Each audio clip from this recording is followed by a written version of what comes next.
Buen día, mi nombre es Elías Girón.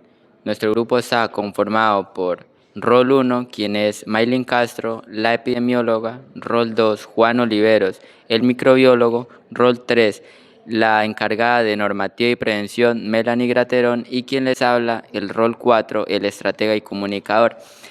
Nuestro apoyo audiovisual es un podcast y en él hablaremos acerca de la bacteria Acinetobacter baumannii resistente a carbapenémicos. Bueno, continuando, soy la epidemióloga, la que les va a hablar acerca de los mecanismos de resistencia. Esta bacteria cuenta con 3 mecanismos de resistencia, los cuales son enzimas, bombas y modificación de blanco de antibióticos. El primero es las enzimas que genera. Son enzimas tipo carbapenasa del tipo OXA 23, OXA 40 y OXA 51. Lo que se encarga de hacer contra el antibiótico es romper los anillos belactámicos que tiene, y así el antibiótico no logra llegar a la pared celular bacteriana y pues no funciona. Continuamos con lo que son las bombas. Gracias. Estas están divididas en 3, pero hay una que es la principal. Esta se encarga de generar 4 familias de antibióticos de alto espectro. No genera, expulsa.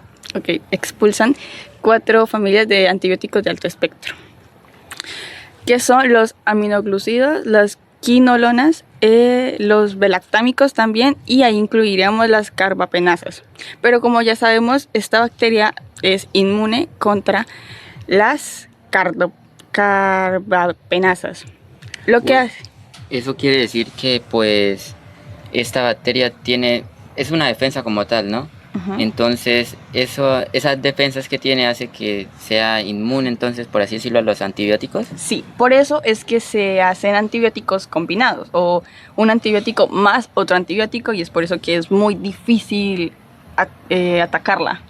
O sea que podríamos decir que estas bombas se encargarían de qué, cómo actuarían sobre el medicamento. Pues aquí cuentan con 3 canales, que son los canales de externos adaptativos y el canal de transporte interno. Cuando el antibiótico cuando ataca la bacteria y logra pasar la primera, que son las enzimas, llega hasta la bacteria, y aquí de una vez las bombas encapsulan el tipo de medicamento y ataca el antibiótico directamente por los canales. ¿Lo ataca o lo expulsa? Lo expulsa, perdón. Ah, ok. ¿A través de la membrana celular hacia el espacio externo, no? Sí. Ok. Y hablaríamos ahorita de la modificación del blanco antibiótico.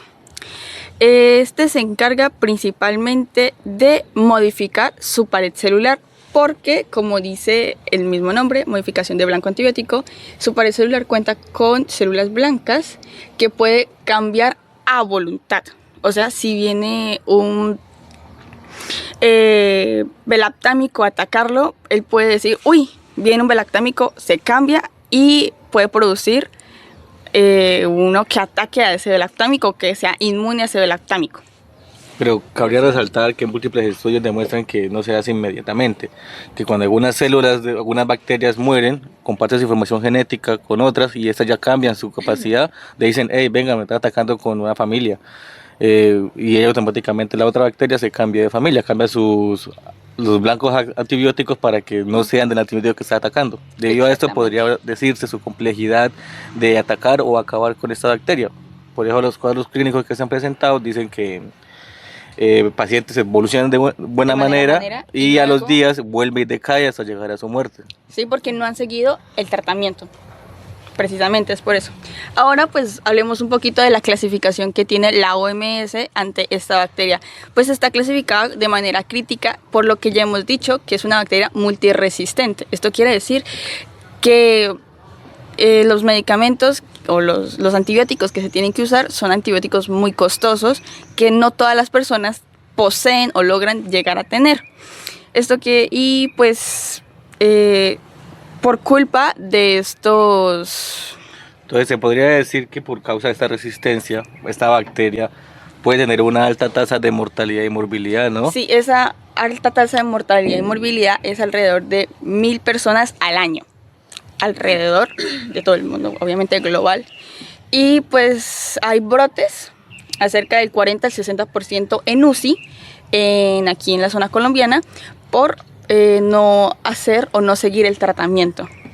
¿Qué tan debido a esta resistencia se puede decir que es muy próspera a vivir en ambientes hospitalarios, ¿no? O secos, si quieres, porque pueden vivir durante mucho tiempo ahí, quietecita, hasta que reaparece el brote. O sea, por así decirlo, no se extermina. O Por sea, completo, no. solo se controla. Solo se controla. Ok. Se mantiene como latente, por así decirlo. Ajá.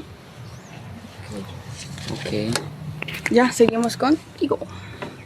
Ah, bueno, pues es lo que dijimos, que a nivel mundial los carbapénicos cuentan con más de 1.000 muertes al año. En UCI las ataca heridas principalmente quirúrgicas contaminadas abiertas, y pues también a nivel colombiano es por culpa de los ventiladores o dispositivos invasivos. Esto hace que pues sea muchísimo más fácil que esta bacteria actúe, ya que como se ve principalmente, es una neumonía. Ok, listo. Buen día. Soy Juan Diego Oliveros y soy el encargado de hablar o investigar los mecanismos de patogenicidad y los mecanismos de defensa específicos que tiene esta bacteria. Cabe resaltar principalmente que es una bacteria gram negativa, difícil de controlar, difícil de tratar, multiresistente, como ya le dijo mi compañera, y pues los factores de virulencia que tiene esta bacteria es principalmente una cápsula polisacaria. Esta es una capsulita que envuelve la bacteria, una barrera física que impide que los macrófagos hagan fagocitosis, se coman este antibiótico. Y así se puede facilitar su adherencia a superficies bióticas y abióticas. Bióticas como catéter venoso central, catéter venoso periférico, ventiladóricas, y abióticas como las superficies, bombas, entre otras. ¿Con qué? Con proteínas que están alrededor de su membrana. Por eso la complejidad de acabar con esta bacteria o atacarla directamente. Esta bacteria tiene una alta formulación de biofilm. Como ya habíamos entendido, el biofilm es una barrera, una matriz de exopolisacarios lipídica que protege la bacteria, favoreciendo su supervivencia. La protege tanto de antibióticos como de agentes químicos utilizados para erradicarla en las superficies. Se categoriza que este biofilm crece con el transcurso del tiempo, y una vez se encuentra en su punto más alto ya es complicado de que poder eliminar este biofilm para acabar con esta bacteria. Tiene adhesina y proteínas en su superficie, como los pílores y las fibrinas, que permiten una adecuada adherencia. Por eso su alta capacidad de expansión dentro del cuerpo, de infectar otros tejidos, porque estas fibrinas y otros pílores se encargan de que ella se adhiera muy adecuadamente a las células y a las superficies, pudiendo facilitar la formación de colonias. ¿Listo? Tienen enzimas degradantes que son como la lipasa, la fosfolipasa y la proteasa, que se encargan de dañar tejidos y componentes celular del huésped. O sea, la bacteria acaba con los tejidos de la persona. Por eso muchos casos de los pacientes que tienen esta bacteria, Baumani, pierden contextura de tejidos, pierden la capacidad de defenderse, son altamente sépticos, se infectan fácilmente. Y eso promueve que la bacteria puede tener una alta capacidad de invadir, de expandirse, de moverse. Por eso su evolución es muy rápida y los pacientes pues no da tiempo de poder tratarlos. ¿Listo? Seguimos con los mecanismos de patogenicidad. ¿Listo? Entre esos tenemos la colonización y adherencia. Tiene una alta facilidad de adherirse a las mucosas y superficies gracias a los pili y a los sistemas OMPA. Que son los sistemas OMPA? Son aquellas proteínas que están alrededor de la membrana que permiten de que éstas tengan una adecuada adherencia a cualquier superficie o cualquier composición o cualquier mucosa. ¿Listo? Tenemos una alta invasión celular, que es la capacidad de penetrar células epiteliales con una alta facilidad, debido a que el mismo antibiótico que produce el cuerpo no puede atacarlas, no puede defenderse, y que estas son muy resistentes a la fagocitosis, pudiendo asimismo vivir dentro de un macrófago por mucho tiempo, porque así el macrófago puede hacer la fagocitosis. Esta bacteria, debido a sus membranas, a sus enzimas y proteínas que se encuentran en la membrana, puede sobrevivir dentro de este macrófago. Y como el macrófago tiene un tiempo estimado de vida, muchas de las veces este macrófago muere y la bacteria sigue viva dentro del macrófago, pudiendo seguir su ciclo de vida y su reproducción. Produce un alto daño tisular, las enzimas que tienen en sus paredes degradan las células, rompen los tejidos, produciendo una alta respuesta inflamatoria, por eso se inflaman muchas las veces los órganos, se inflaman muchos tejidos, produciendo una sepsis generalizada.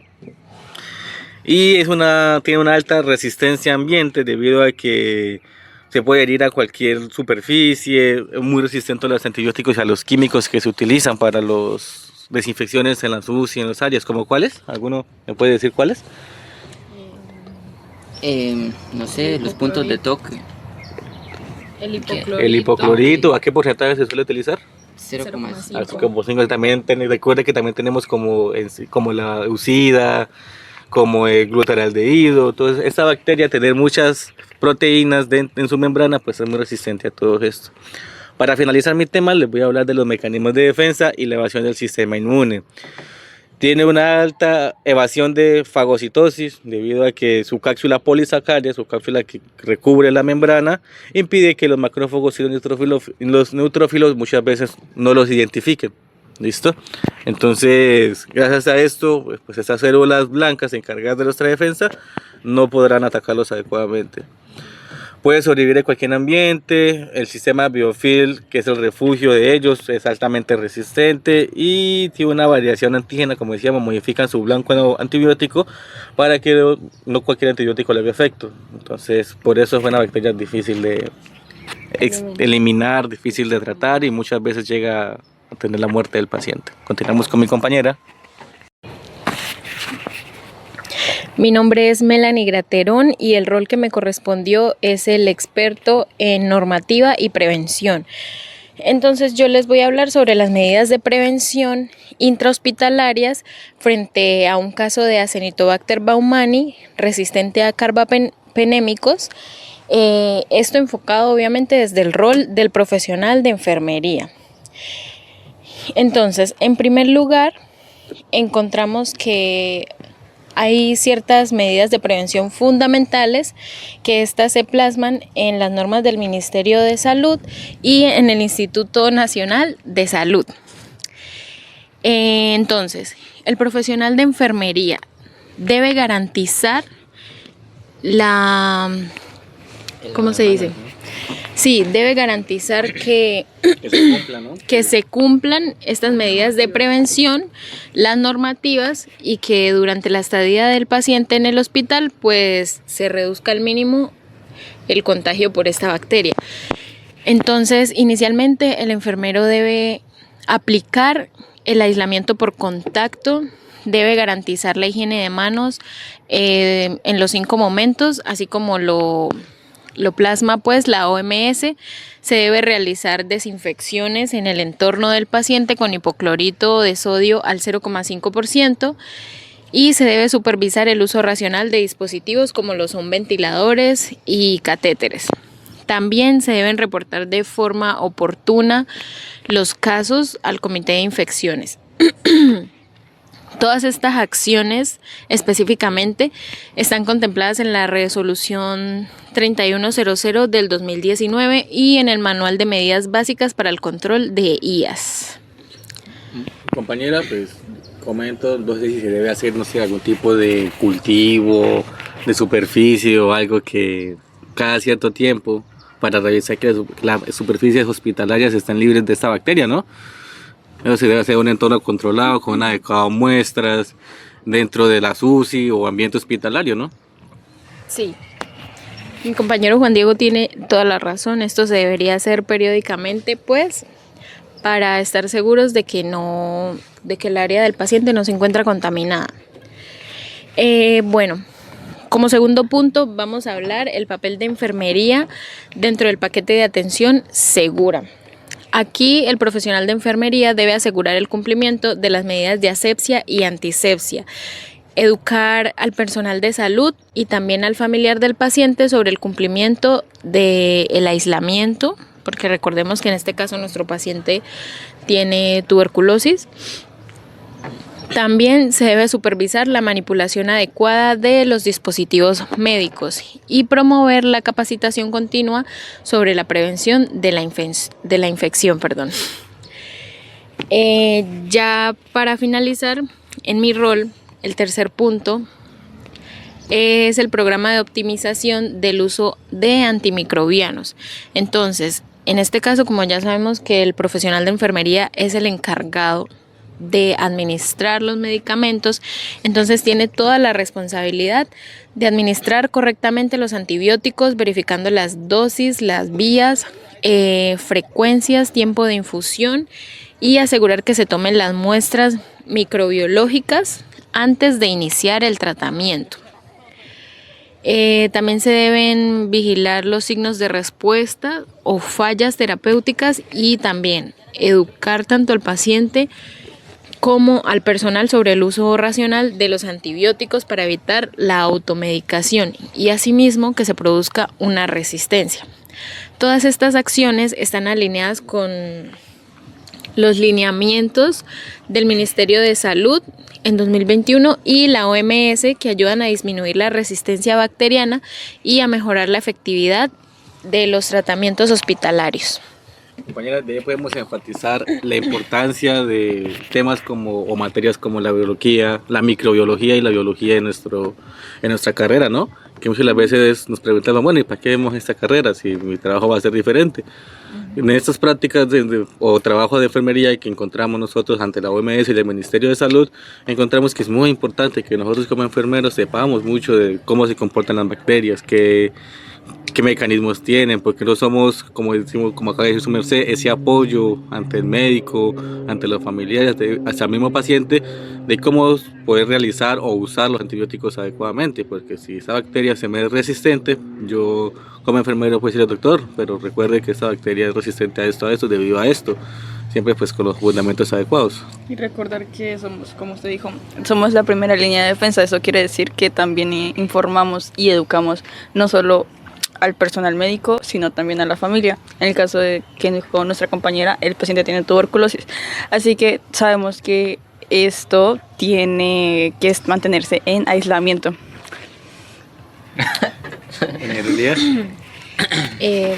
Bueno, pues compañero, yo soy el estratega didáctico, entonces mi rol pues como tal es enfocarme en el impacto que tienen los antibióticos con la microbiota del humano, ¿no? Y también pues de tal manera hacerles llegar este podcast a todos ustedes para que lo escuchen. Como tal pues recordando todo lo que nuestros compañeros acá hablaron, entonces esta bacteria Lava humani podemos entender de que es una bacteria bastante resistente ante los antibióticos, ¿no? Entonces estos antibióticos tienden a, cuando se utilizan en una persona, tienden a dañar las bacterias que tenemos en nuestro intestino, que son buenas, que son sanas. Entonces yo les pregunto, ¿qué pasaría si esos antibióticos dañan esas bacterias que ustedes tienen sanas? Teniendo en cuenta que esas bacterias sanas que usted tienen ahí en su cuerpo sirven y tienen funciones positivas que lo ayudan a regular ciclos, absorber, pues funciones en su cuerpo. Bueno, ¿sí? ¿Sí me hago entender? creería yo que qué pasaría, pues comenzando con que va a haber un desequilibrio entre nuestro cuerpo, la osmosis y el adecuado equilibrio que hay entre las bacterias sanas de nuestro cuerpo y nosotros mismos. Entonces este alterismo, esta osmosis se va a ser alterada. No vamos a poder hacer mucha absorción de nutrientes, muchos procesos metabólicos, vamos a sufrir de enfermedades, digo yo, como diarrea, como colitis. También. Esa Se palabra, van a dar paso a muchas patologías porque el sistema queda indefenso, por así decirlo. esa palabra no le suena ¿qué? ¿A disbiosis? Sí, la disbiosis, el proceso por el cual hay un desequilibrio entre la microbiota y nuestro cuerpo. Ajá. Entonces, teniendo eso en cuenta, el mal uso de antibióticos influye mucho en el cuidado, en el cuidado del paciente, en su mejora, ¿sí? Claro. ¿Qué opinan? Sí, eso influye. Claro, influye mucho porque Pues como ya lo mencionó su merced, la microbiota local de nuestro cuerpo se encarga de muchos factores para obtener una adecuada homeostasis en nuestro cuerpo. Los antibióticos que utilizan para esta bacteria, para los Baumani, son antibióticos de amplio espectro. Muchas veces son dos medicamentos mezclados para un mismo fin, por los mecanismos de defensa que tiene esta bacteria. Entonces, estos antibióticos, al ser demasiado fuertes, pueden acabar con nuestras bacterias sanas y puede dar apertura a que suframos de muchas enfermedades y a que otra bacteria venga y nos colonice. Exactamente. ¿Alguno de ustedes le gustaría aportar algo más? No. ¿Una sugerencia? Bueno, entonces eso sería todo, compañeros, docente. Gracias por acompañarnos en Muchas este gracias. podcast, conversatorio sobre un tema tan interesante. Espero que les guste. Gracias. Espero hayan entendido. Bendito. Ya.